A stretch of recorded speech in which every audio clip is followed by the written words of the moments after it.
Shalom, everyone. Welcome. And I was about to say, welcome to Hebraic Awakening. But we are talking about Peter's vision, how to eat clean, the Hebraic law that teaches us how to eat clean. So let's talk about Peter's vision. I'm going to go kind of fast, but you must study to show yourself approved. So we're going to have to take a little bit of time so that we can understand what's going on in the vision. All right, get your notebooks, get your Bibles and your pens because you are going to need it. So let's read. I'm going to read from my good old Bible.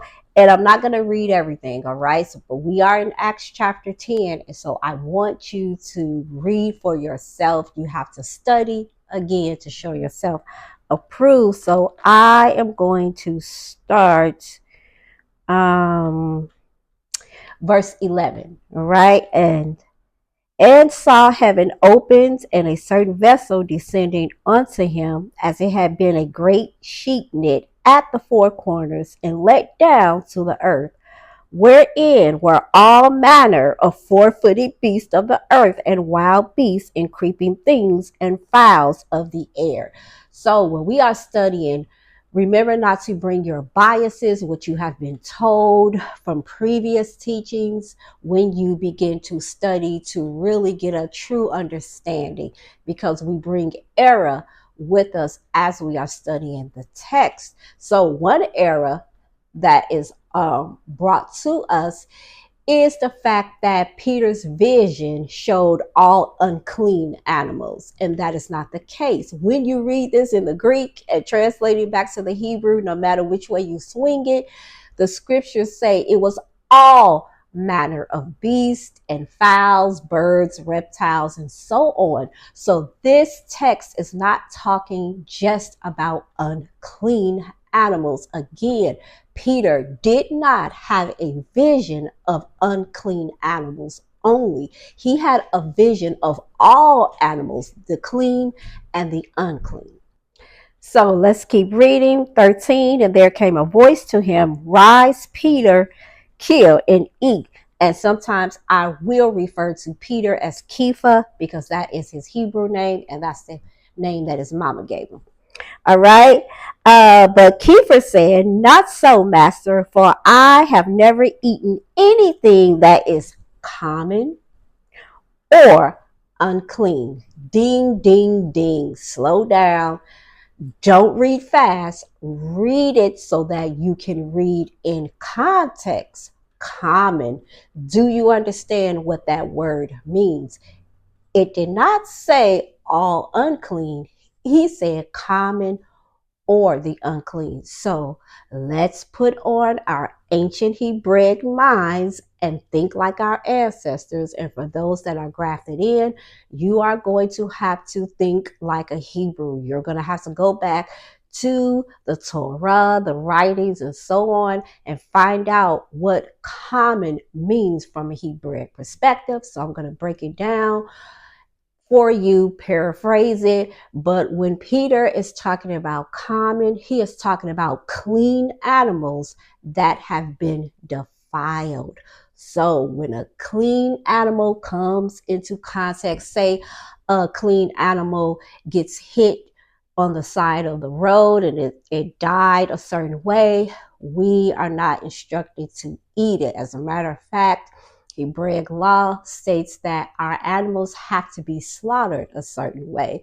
So if a clean animal comes into contact with something unclean, or it is handled in an unclean way, it now becomes profane or defiled, common.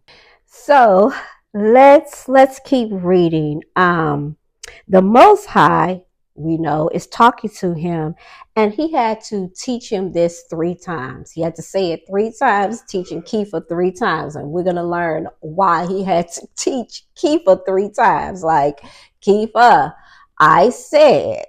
I said. So let's see what he said. And the voice spake unto him again the 2nd time, what Elohim have cleansed, that call not thou common. So the Most High has to tell him what he has cleansed, do not call it common. You don't even see the Most High addressing the unclean animal. You see the Most High addressing the clean animal that Kiefer says has become defiled. So when we are interpreting dreams, you might want to just leave it to people who can interpret, or wait for an answer from the Most High, because most of us is going to interpret it wrong. So Kepha, he believed that the clean animals that were seen with the unclean animals became defiled. Why? Well, in Hebraic custom and culture, you're not supposed to mix your animals. They're not even supposed to be sitting together, right? So he's looking at this sheet, and all of these animals are mixed up, clean and unclean. And he like, I eat clean animals. I do not eat animals that have been defiled, because they sitting and talking and mingling with the unclean animals. Unclean animals always remain unclean in the Most High's kingdom. He created everything, and he said that the pig, the oyster, the lobster was good. It is good for what he has made it to be. So if the pig and the oysters and so on is an animal that cleans the environment, it is good, but it is an abomination to you for you to consume it and eat it. It is not healthy for you. So as we begin to go back to Acts 10 and start at verse 1, we see that a centurion soldier is being spoken to by an angel that comes from the Most High to send him a message. And this centurion soldier, who is a convert, who is grafted in, who fears the Most High. He pays charity to the poor. He prays. He is a solid believer, a solid keeper of Torah. And the angel gives him a message. You're going to have to go to Kepha, and Kepha is going to tell you something or show you something.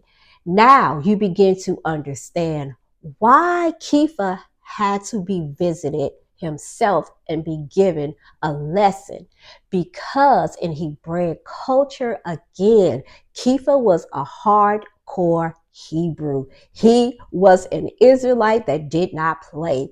And in Hebraic culture, you really do not mingle with the Gentiles. I know, you just don't do it. There's no command that says that once a Gentile is converted, that you can't mingle with them. However, in Hebraic custom, you just didn't want to get in trouble, right, with something that they may have done because they don't really know, or whatever the hang up is. You will see that today, that not a lot of Israelites or Jews really, especially the Orthodox, zealous ones, they really do not hang out with a lot of Gentiles. So this is Kepha's attitude. I do not hang out with Gentiles. No.